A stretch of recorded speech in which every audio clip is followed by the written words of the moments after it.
The only difference between Christmas here and Christmas back in Sweden is that we celebrate Christmas on the 24th, not on the 25th. Other than that, it's pretty much the same.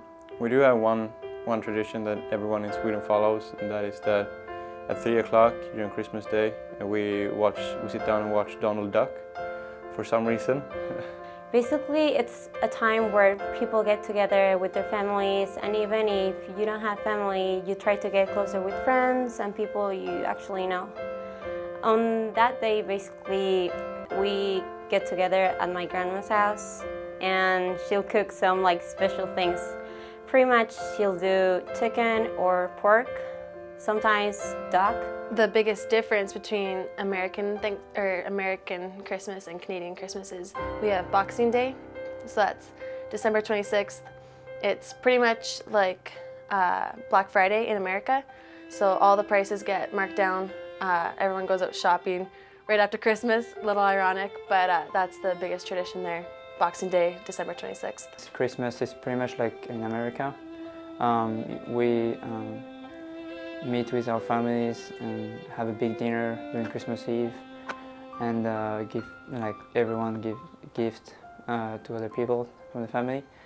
I'll say that the only difference in France compared to here that I can notice is that we don't really celebrate the religious aspect and the birth of Jesus Christ. I think most of the French people forgot why we celebrate Christmas. Some countries in Eastern Europe used to celebrate Christmas on January 7th instead of December 25th, and so we usually gather together. It's just the same tradition that people used to celebrate, just like on Catholic Christmas. We all get together. First, we wait until it's 12 at midnight, and then our parents will send us to bed, and after a while they'll be like, okay, you need to fall asleep, or at least try, and we wait until they ring the bell.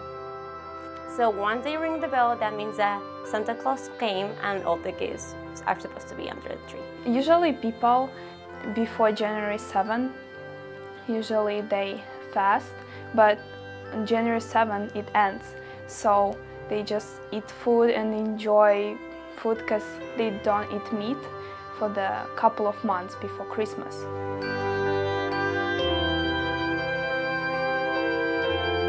A family tradition of ours was to always act out the Christmas story, Christmas Eve. And this one particular Christmas we had horses, and so we thought, oh well, let's act it out with the horses. So I think it was my mom was Mary, and she got to ride Pepsi, our horse, and I was very jealous, but I was baby Jesus, so it all paid off in the end.